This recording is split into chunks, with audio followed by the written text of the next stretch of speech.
Good morning. Last session में हमने बहुत सारी बातें पढ़ी सोर्सेज ऑफ फूड के बारे में।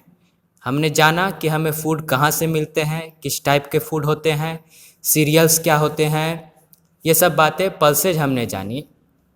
तो अब आगे बढ़ते हैं। अब हमारे पास अगला टॉपिक है टी एंड कॉफ़ी। टी और कॉफ़ी ये रिफ़्रेशिंग ड्रिंक्स कहलाती हैं। यह हमारी बॉडी को रिफ़्रेश कर देती हैं, थकान को दूर कर देती हैं। ऐसा इसलिए होता है क्योंकि इनके अंदर एक केमिकल प्रेजेंट होता है जिसे कैफीन कहा जाता है। Caffeine is a stimulant, STIMULANT, stimulant. तो अब सवाल है कि स्टिमुलेंट क्या है। वैसा कोई भी चीज़ जो हमारी थकान को दूर कर दे, anything that can cure our fatigue is called a stimulant. तो टी और कॉफ़ी के अंदर स्टिमुलेंट होता है और इस स्टिमुलेंट का नाम होता है कैफीन। ये कैफीन हमें लिमिटेड अमाउंट में हमेशा लेना चाहिए। इसके एक्सेस यूज से हमें परेशानी हो सकती है, हमारी हेल्थ को नुकसान पहुंच सकता है। तो ये हुई टी एंड कॉफ़ी की बातें। अब है स्पाइसेज। स्पाइसेज को हिंदी में मसाले बोला जाता है। यह हमारे खाने को टेस्ट देती है, हमारे खाने में स्वाद लाती हैं। हमारा खाना कच्चा या पकाकर जब हम खाते हैं तो यह उतना स्वादिष्ट नहीं होता है, इसीलिए उसमें हम लोग स्पाइसेस डाल के उसे स्वाद देते हैं। India is famous for is spices. Bharat में कई तरह की स्पाइसेज उगाई जाती हैं और भारत की स्पाइसेस सारी दुनिया में जानी जाती हैं। Spices that are flavour uncooked food are called condiments. ऐसी स्पाइसेज जो कच्चे फूड में डाली जाती है कॉन्डिमेंट कहलाती हैं। वैसी स्पाइसेस जो कच्चे फूड में डाली जाती है, जैसे चाट मसाला हम लोग कच्चे फूड पे डालते हैं, यह एक कॉन्डिमेंट है। यहाँ कुछ स्पाइसेस का नाम दिया गया और उनका इंग्लिश नेम दिया गया है। इसे स्क्रीनशॉट कर लें और याद करें। काली मिर्च, पेपर, इलायची, छोटी इलायची कार्डामोम। इस तरह से इन स्पाइसेज का इंग्लिश नेम कॉपी स्क्रीनशॉट करें और याद करें। Next, moving on. अब food ingredients obtain from animals. Plant से आने वाली फूड इंग्रेडिएंट्स तो हमने देख लिया। एनिमल्स से आने वाली फूड इंग्रेडिएंट्स के बारे में जानते हैं। एनिमल्स से मिलने वाले सबसे बड़ा फूड इंग्रेडिएंट जो है वह है मिल्क या मिल्क से बनने वाले प्रोडक्ट।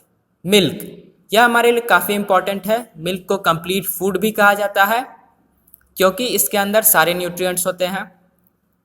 मिल्क हमें काऊ, बफेलो, गोट, सीप इन सब से मिल सकता है और मिल्क से बनने वाली चीज़ों को मिल्क प्रोडक्ट्स कहा जाता है, जैसे कर्ड, चीज़, बटर, घी, खोया, आइसक्रीम। इनको मिल्क प्रोडक्ट या डेयरी प्रोडक्ट्स भी कहा जाता है। फिर है एग्स एंड मीट। मिल्क तो हमें मिलता ही है, इसके अलावा हमें एग्स एंड मीट भी एनिमल्स से मिलता है। एग्स और मीट यह प्रोटीन में रिच होती है। इनमें प्रोटीन की मात्रा काफ़ी ज़्यादा होती है। यह हमें पोल्ट्री से मिलती है। पोल्ट्री का क्या अर्थ है? Poultry includes birds like chicken, hen, ducks, geese and turkey. इनसे हमें एग्स मिलते हैं। These birds are good source of animal food in the form of eggs and meat. इनसे हमें एग्स और मीट भी मिलता है। अब एक और बात, मिल्क देने वाली एनिमल्स को मिल्चिंग एनिमल्स भी या मिल्क यील्डिंग एनिमल्स भी बोला जाता है।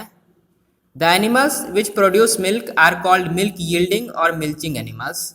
For example buffaloes, goats, cows, ये सब मिल्क यील्डिंग या मिल्चिंग एनिमल्स हैं। अब Holstein, Friesian and Brown Swiss यह काउज की कुछ स्पेसीज का नाम है। फिर है फिश। फिश भी एक फूड है जो हमें एनिमल्स से मिलता है। फिश एक खुद एक एनिमल है जिसे हम लोग खाते हैं। फिश और सी फूड जो है यह भी प्रोटीन्स और आयोडीन में काफ़ी रिच होता है। इसमें प्रोटीन्स और आयोडीन पर्याप्त मात्रा में होता है।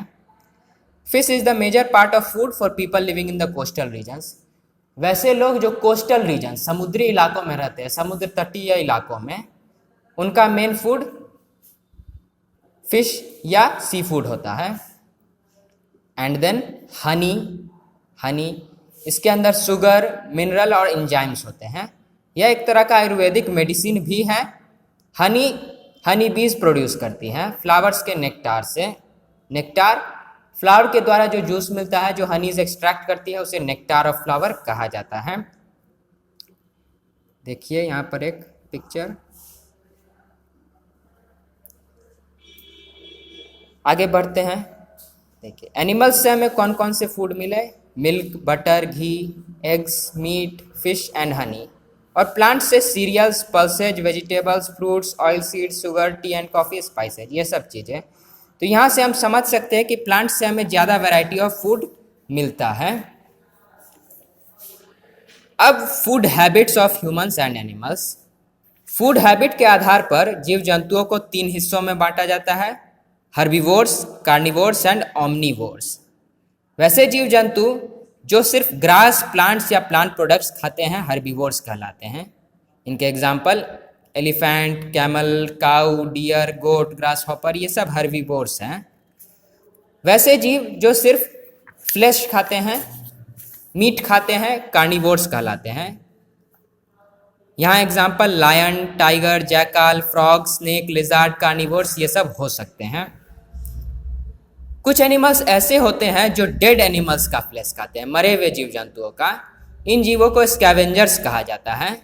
यहाँ हमारे एग्जाम्पल हो गए kite and vulture. And then omnivores. वैसे जीव जंतु जो प्लांट्स और मीट दोनों चीज़ें खाते हैं ओमनीवोर्स कहलाते हैं। इनके एग्जाम्पल ह्यूमंस हो गए, बियर हो गए, ये सब क्रो हो गए, ये सब ओमनीवोर्स हैं। एंड देन लास्ट टॉपिक हमारा फूड चेन। देखिए जैसे the sequence of living organism in which one organism consumes another to transfer the food energy is called a food chain. हमारी प्रकृति में एनर्जी का एक्सचेंज होता रहता है, एनर्जी एक जगह से दूसरी जगह जाते रहता है, बढ़ते रहता है, इसे फूड चेन कहा जाता है। फूड चेन हमेशा स्टार्ट होता है एक प्लांट से। फूड चेन हमेशा एक प्लांट से स्टार्ट होता है। प्लांट के बाद एक हर्बीवोर होता है, हर्बीवोर के बाद में भी कार्निवोर या ओमनीवोर हो सकता है। जैसे यहाँ एक फूड चेन का एग्जांपल है। सबसे पहले ग्रास। ग्रास को खाया किसने? ग्रास हॉपर ने। ग्रास हॉपर को खाया किसने? फ्रॉग ने। और फ्रॉग को खाया स्नेक ने। तो इसे फूड चेन कहा जाता है। इस तरह से एनर्जी का ट्रांसफर हो रहा है, ग्रास से स्नेक में एनर्जी जा रहा है। तो इस तरह से एनर्जी डिस्ट्रीब्यूशन होता है। तो आज के लिए इतना रखते हैं। यह चैप्टर हमारा फिनिश हो गया। इसका आप लोग असाइनमेंट बनाते चलें। Thank you.